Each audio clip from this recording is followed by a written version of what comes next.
नमस्कार, मैं हूं सुप्रतिम बनर्जी और आप देख रहे हैं वारदात। उत्तर कोरिया और अमेरिका जिस तरह हर रोज एक दूसरे को देख लेने की धमकी दे रहे हैं, उससे दुनिया पर तीसरे विश्व युद्ध का खतरा लगातार मंडरा रहा है।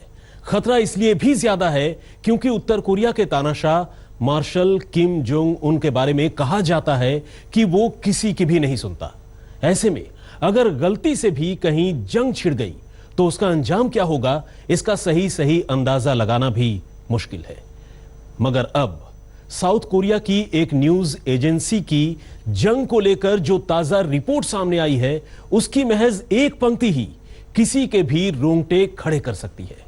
रिपोर्ट के मुताबिक दक्षिण कोरिया और जापान पर हुआ पहला हमला ही एक झटके में 20 लाख से ज्यादा लोगों की जान ले लेगा। We will have no choice but to totally destroy North Korea.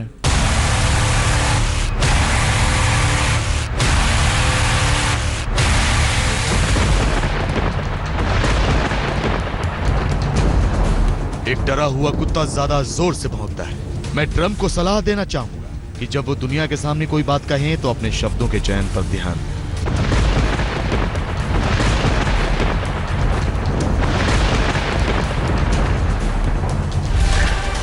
Madman को ऐसा सबक सिखाएंगे, जिंदगी भर याद रखेगा। ऐसे तल्ख लहजों के बाद अब ज्यादा कुछ बचता नहीं है कहने सुनने को। बस यूं समझिए कि बारूद को चिंगारी भर की देर है। मगर अपनी जाती दुश्मनी मानकर जिस तरह ये दोनों नेता एक दूसरे को भला बुरा कह रहे हैं, वो दुनिया के लिए यकीनन शुभ संकेत नहीं है।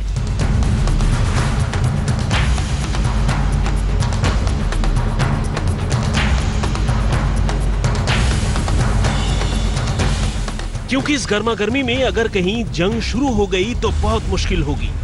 अमेरिका से बढ़ते तनाव के बीच अगर किम जोंग उन ने दक्षिण कोरिया और जापान पर भी हमला कर दिया तो एक झटके में करीब 20 लाख लोगों की जान चली जाएगी। इतना ही नहीं, इस हमले में कुछ हजार या कुछ लाख नहीं बल्कि करीब 70 लाख लोग घायल भी होंगे। साउथ कोरियन न्यूज एजेंसी योनहॉप ने यह डराने वाली रिपोर्ट तैयार की है। एजेंसी की रिपोर्ट के मुताबिक नॉर्थ कोरिया की मौजूदा ताकत को देखते हुए इस तरह की आशंका जताई गई है कि जंग के हालात कोरियाई पेनिनसुला के लिए बहुत घातक होंगे। यह रिपोर्ट ऐसे वक्त में सामने आई है जब अमेरिका उत्तर कोरिया के नजदीक से बॉम्बर उड़ा रहा है और नॉर्थ कोरिया जापान के ऊपर से मिसाइलें दाग रहा है।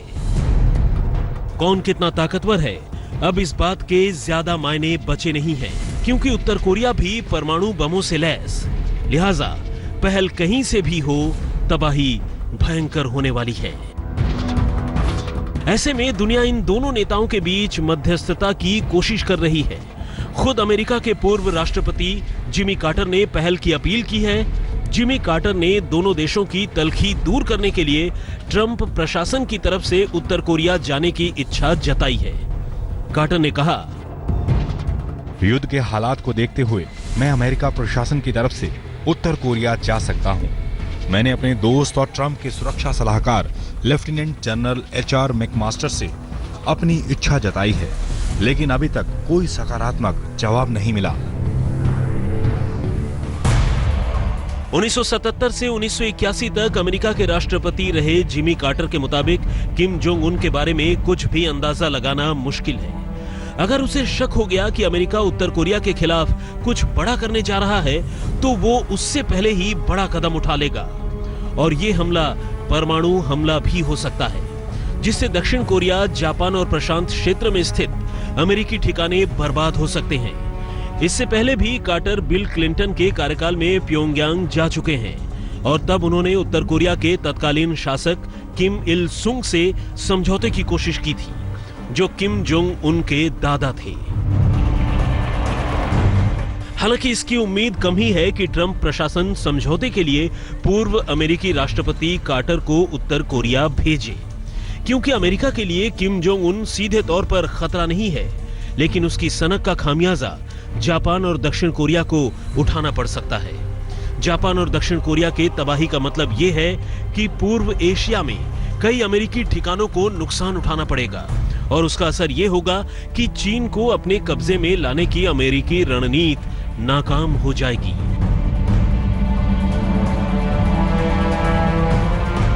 ऑब्जर्वर रिसर्च फाउंडेशन ने भी आशंका जताई है कि भले ही उत्तर कोरिया की ताकत इतनी न हो कि वो पूरी तरीके से अमेरिका तक अपनी मिसाइलों से मार कर सके, लेकिन इतनी तो जरूर है कि सियोल और जापान को बर्बाद कर सके। ऐसे में अगर जंग होती है तो टोक्यो ही नहीं, सियोल भी उत्तर कोरिया के निशाने पर होगा। आपको बता दें कि उत्तर कोरिया से सियोल महज 40 मील की दूरी पर है, जो उसकी रेंज में आसानी से आएगा। उत्तर कोरिया बार बार इस बात को कह चुका है कि अगर अमेरिका कोई भी पहल करता है तो इसके उसे गंभीर परिणाम भुगतने होंगे, और वो अपनी मिसाइलों से दक्षिण कोरिया, जापान और गुआम को निशाना बनाने से पीछे नहीं हटेगा। आज तक ब्यूरो। जब तक चीजें हद में थी तब तक तो गनीमत थी, मगर अब सब्र का पैमाना छलकने लगा है, इधर भी और उधर भी। अब न तो नॉर्थ कोरिया का सन की तानाशाह चैन से बैठने को तैयार है और न ही अमेरिकी राष्ट्रपति डोनाल्ड ट्रंप को ही उसकी धमकियां बर्दाश्त हैं।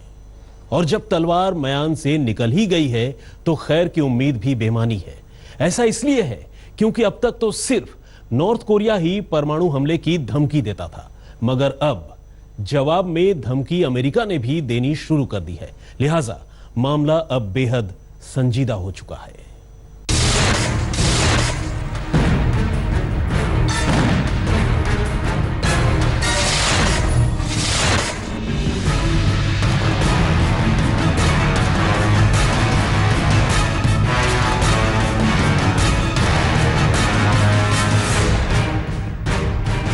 हमारी ताकत और आक्रामकता पर शक ना किया जाए, क्योंकि तलवारें म्यान में रखी नहीं गई हैं, वो तैयार हैं। समझदार के लिए इशारा काफी है। अब इसे वो सलाह समझे या धमकी, ये उसके ऊपर है। मगर एक बात उस धमकी देने वाले को भी समझनी चाहिए कि जिसे वो वार्निंग दे रहा है उस पर अगर इसका असर होता तो वो पहले ही संभल जाता, लेकिन ऐसा है नहीं, क्योंकि जो आखिरी वार्निंग अमेरिका उत्तर कोरिया के नाम जारी कर रहा है उसका तानाशाह तो कब से म्यान से तलवार निकाले खड़ा है। उसे तो बस वक्त का इंतजार है। कुल मिलाकर हालत दोनों तरफ अब एक जैसे हैं, झुकना किसी को गंवारा नहीं।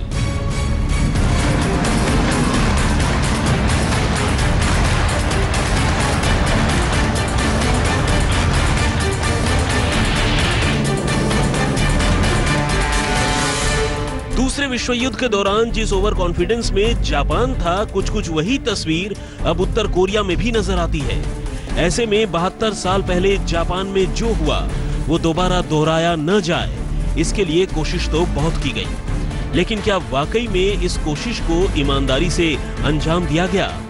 क्या वाकई में अमेरिका ने नॉर्थ कोरिया को समझाने का रास्ता निकाला, या फिर अमेरिका इस बात के लिए तैयार नहीं कि दुनिया पर उसके दबदबे में तनिक भी कमी आए और कोई ऐसा भी पैदा हो जो उसे धमकाने की हिमाकत करे? क्योंकि अगर ऐसा होता तो अमेरिका उत्तर कोरिया के मुहाने पर अपने जंगी जहाजों को तैनात कर इस तानाशाह को और आग बबूला नहीं करता।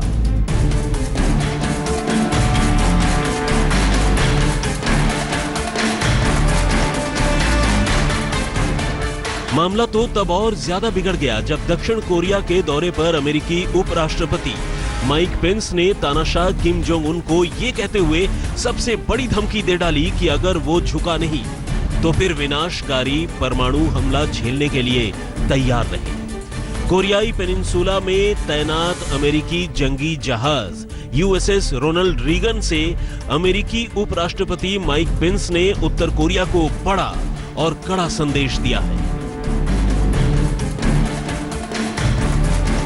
बीते 2 हफ्तों में सीरिया और अफगानिस्तान पर हमले के जरिए दुनिया ने हमारे नए राष्ट्रपति की ताकत देखी है। उत्तर कोरिया के लिए अच्छा होगा कि वो अपने परीक्षण और सैन्य ताकत को ना बढ़ाए और अमेरिका के सब्र का इम्तिहान ना ले, क्योंकि हमने तलवार म्यान में नहीं रखी है, वो तैयार है। अगर उत्तर कोरिया ने दुस्साहस दिखाया तो उसे अमेरिका का विनाशकारी परमाणु हमला झेलना पड़ेगा। अमेरिकी सेना की ताकत और आक्रामकता पर शक ना किया जाए, वो किसी भी सामान्य और परमाणु हमले का जवाब विनाशकारी तरीके से देने के लिए पूरी तरह तैयार है। इतना ही नहीं, अमेरिकी उपराष्ट्रपति माइक पेंस ने मौजूदा वक्त को देखते हुए अपनी सेना को किसी भी हालत के लिए तैयार रहने की हिदायत देते हुए कहा है कि हमारी तैयारी ही हमारी ताकत है, इसलिए आप सबको हर कदम के लिए तैयार रहना है। उपराष्ट्रपति माइक पेंस की इस धमकी को उत्तर कोरिया की धमकी का जवाब माना जा रहा है, जिसमें उसने यूएन में अमेरिका को चेतावनी देते हुए कहा था, अमेरिका हमें सीरिया समझने की भूल न करे। अगर हमें उकसाया गया तो हमारा देश परमाणु हमला कर देगा। इतना ही नहीं, हम हर हफ्ते परमाणु परीक्षण करेंगे। हमें कोई नहीं रोक सकता। दुश्मन की सभी गतिविधियों पर नजर रखी जा रही है और किसी भी तरह की आक्रामकता का जवाब देने के लिए भी हम तैयार हैं। हमारी निगरानी न सिर्फ दक्षिण कोरिया और प्रशांत महासागर पर है, बल्कि अमेरिका की धरती पर बने उसके सैन्य अड्डों पर भी है। सिर्फ यही नहीं, उत्तर कोरिया ने अमेरिकी उपराष्ट्रपति की ताजा धमकी के जवाब में अमेरिका को जबरदस्त जवाबी हमले की चेतावनी देते हुए कह दिया कि अब सब कुछ कर लेना मगर हमसे न उलझना। कुल मिलाकर आलम यह है कि कोरियाई पेनिनसुला में परमाणु युद्ध का खतरा मंडरा रहा है। उत्तर कोरिया और अमेरिका दोनों ने ही जंग की नौबत आने पर परमाणु हथियारों के इस्तेमाल से न हिचकने का दावा किया है, और अगर ऐसा हुआ तो इसका असर न सिर्फ चीन, जापान और दक्षिण कोरिया पर पड़ेगा, बल्कि पूरी दुनिया इसके लपेटे में आ सकती है। आज तक ब्यूरो। किम जोंग उन ने अपनी मिसाइलें अमेरिका के किस सैन्य ठिकाने पर तान रखी है? लगता नहीं है कि अमेरिका की किसी भी धमकी का कोई असर नॉर्थ कोरिया पर हो रहा है। किम जोंग उन ने साफ कर दिया है कि अमेरिका कुछ भी करे, उसके निशाने पर अमेरिकी सैन्य शक्ति का सबसे बड़ा गढ़ गुआम है। लिहाजा उसने अपनी मिसाइलों को उसी तरफ मोड़ दिया है।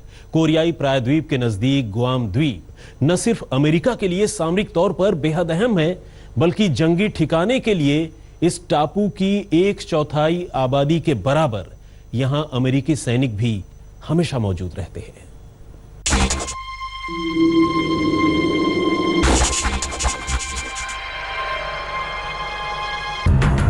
उत्तर कोरिया की माने तो वो इस द्वीप को कभी भी निशाना बना सकता है, इसे नेस्तोनाबूद कर सकता है, और इसके लिए करीब करीब वैसा ही प्लान तैयार है जैसा दूसरे विश्व युद्ध के समय जापान ने पर्ल हार्बर को तबाह करने के लिए किया था। ये और बात है कि उत्तर कोरिया का इरादा इस द्वीप के ऊपर लड़ाकू जहाज उड़ाने का कम, बल्कि घर बैठे बैठे इंटरकॉन्टिनेंटल बैलिस्टिक मिसाइल दागने का ज्यादा है। असल में पर्ल हार्बर की तरह गुआम द्वीप का इस्तेमाल भी अमेरिका अपने जंगी बेड़े के तौर पर करता है, और कुछ इन्हीं वजहों से गुआम अमेरिका के लिए पर्ल हार्बर से कुछ कम अहमियत नहीं रखता।